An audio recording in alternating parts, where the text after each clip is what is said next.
Hello everyone. I want to do a follow-up on a video that I did the other day on Soviet communism and why we distrusted the Soviet Union after World War II. And I found a video that basically talks about, collectivization, the war against the kulaks, and it's a great video that I wanted to do a little bit of commentary and just expand a little bit in what I was talking about the other day, right? So let's get started.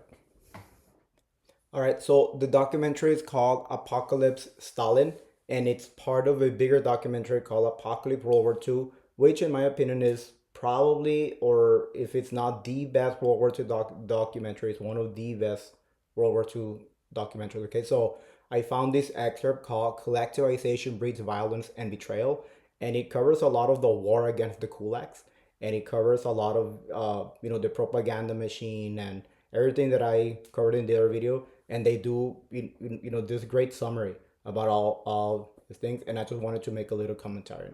Okay, so let's get started. 1930. Stalin rules. But he barely manages to control the entire country. He feels he is surrounded by enemies, hunted down by his secret police. Nothing can get in the way of this utopia.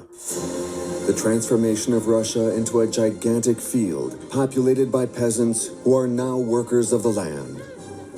No more izbas and ancestral farms. Everyone will live in communities, in kolkhozes. The people will produce millions of tons of wheat, which the state will sell to purchase the machinery to build tractors, tanks, and planes.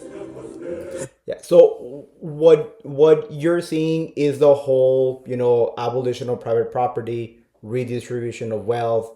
What they're doing is that everyone doesn't own their properties anymore. They're all living in communities. They're all farming together, and then the crops at the end are sent to the Soviet government, and the Soviet government is redistributing everything or selling any of the surplus, and using this money to buy tractors, right? The thing is that one of the main reasons for the Russian Revolution in 1917 is that Russia was one of the biggest nations of the world, but it was lagging behind technologically and industrially. Okay, so France, England, Germany, the US, they surpassed the Soviet Union in this aspect, right? So what Stalin's trying to do is basically form a 5-year plan, and basically saying we're lagging behind, but if we do this plan in which we all participate on it, all right, we're gonna be able to catch up within 5 years. However, we need everyone to participate, right? And that includes the farmers. The farmer needs to farm a lot. They need to grow a lot of crops. They need to, harvest, and they need to give all those products to the Soviet Union, and then they're gonna do what I just told you to do. Right? That they were going to do. Okay, so the problem is they're not meeting the quotas, right? They were outrageous quotas, and they're not being met. Okay, so Stalin, rather than thinking that the plan may not be correct, that may be unachievable, he's basically looking out there saying, like, no, the plan is good. Is the kulaks who are the problem, is the people who are the problem. So we need to get rid of the kulaks, right? We're going to liquidate the kulaks, right? So he's gonna begin this phase of dekulakization, right? So that's what we're gonna see right now. And in this way, the Soviet Union will catch up on its 100-year lag in only 5 years. This is the first of his 5-year plans. But Stalin is immediately confronted with the resistance of the peasants. They refuse to lose their lands. They reject collectivization. You need to put yourself in the shoes of this kulaks, right? Anyone who has a little bit more, anyone who's, or you don't even have to agree, or I mean, you don't even have to have more than everyone else, right? You just have to disagree with this whole collectivization. Maybe you're more independent. Maybe you want to do things on your own, right? Maybe you trust in yourself. You rather sell on the market. Maybe you have a way of doing things, and you don't agree with this vision, right? So anyone who disagreed with this vision was considered an enemy of the state, right? So Of course, if you think about it, the people who are going to be mostly against it will be people who have more than everyone else, right? So these people were called the kulaks, right? And these people are, again, if you think about it, kind of makes sense. The idea that I have to give up everything, for the Soviet Union, and if I don't do it, I'm an enemy of the state. So these people don't have freedom of speech. These people don't have due process, right? When they complain, they're going to be deported to the gulags, to these, concentration camps in Siberia. They're going to be sent to jail, or they're going to be executed, right? So, they don't have a lot of options, right? So anyone who's complaining is going to suffer the consequences, right? And there's plenty of people who are going to disagree with this collectivization idea. And it doesn't have to be people who are wealthy or elites, right? It really could be anyone who doesn't see the vision. Stalin gives them a slanderous nickname: kulak, profiteer, or exploiter. He gives a specific definition for the term: any farmer who uses hired labor, who owns a mill, a creamery, a potato dryer, mechanical agricultural equipment with a motor, or livestock. A definition so vague that it opens the door to false accusations, score settling, and rape. The police lash out on those who attempt to hide their grain reserves. Yeah, a lot of people, what they were doing, if they didn't agree, is that they were holding on to other valuables, or they were holding on to grain reserves, or to anything that they don't want to give up, right? So they're gonna send the police and they're gonna force them into giving these things up, right? So the other thing that is going to happen is that they're gonna turn this propaganda machine against the kulaks, right? And the message was basically they are the enemy of the state. The reason you are poor, the reason the plan is not working, is because of the kulaks. We need to get rid of them, right? So it's not only going to be the kulak police, it's also going to be the regular citizens, right? Who are going to harass, intimidate, sometimes assassinate, whatever you want to think of, they're also going to be part of it. Okay. So it's going to be a gruesome reality for anyone who opposes Stalin during this time.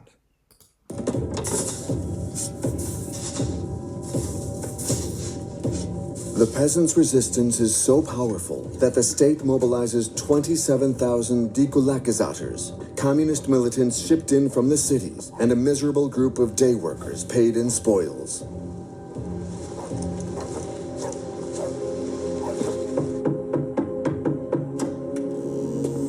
Stalin's police reports back.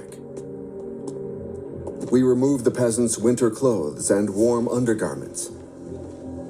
We take their shoes.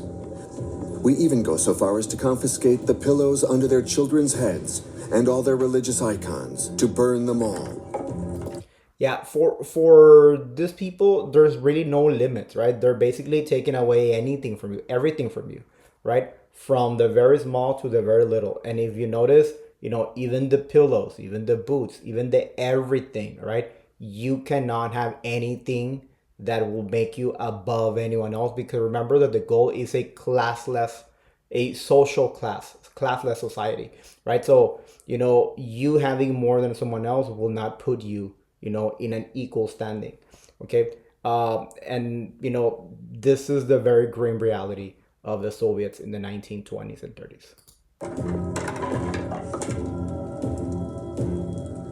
Stalin wants to drag the whole population into the crusade against the peasants. He encourages acts of denunciation.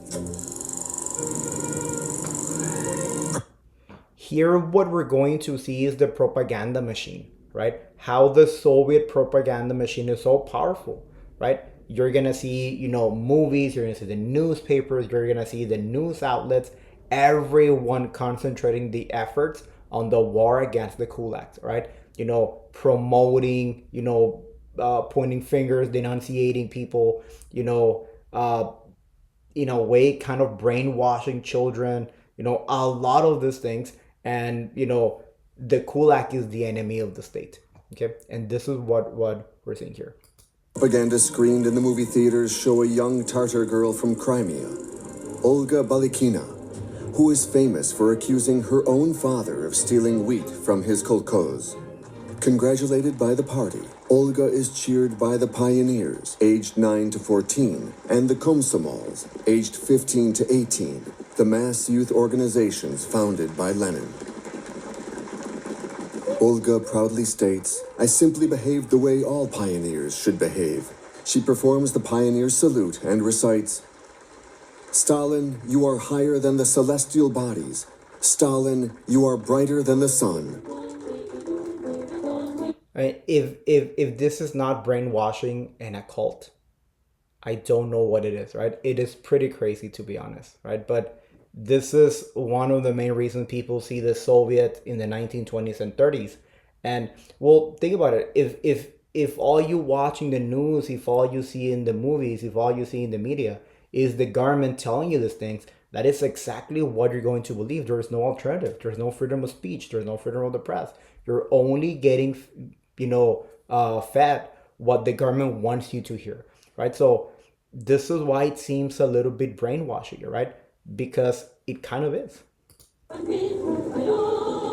In every village, statues of Pavel Morozov are erected to the glory of hero pioneer of the Soviet Union number 001.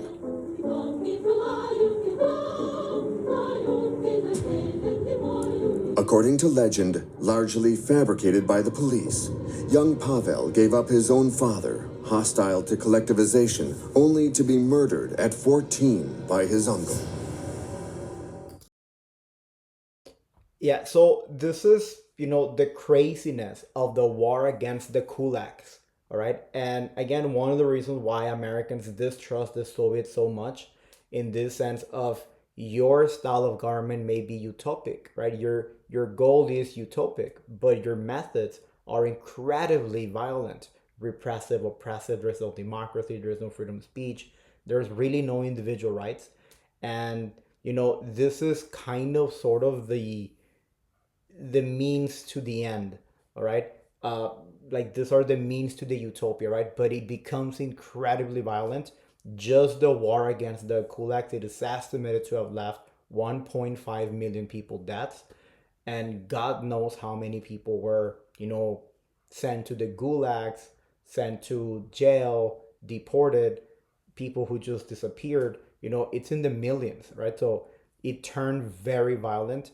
And I'm not even adding, the Holodomor. I'm not even adding the Great Purge. But in total, during this time, it is estimated that around 20 million people died, right? So incredible, incredible amounts of numbers, right? But let me know what you all think, guys. Is communism achievable in peaceful manners?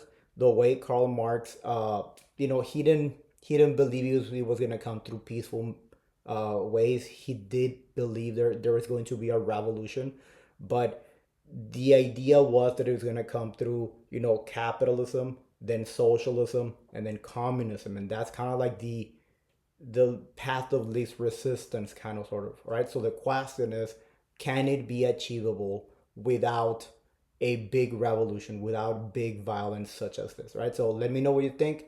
I'll be around and see you guys. Okay, be safe.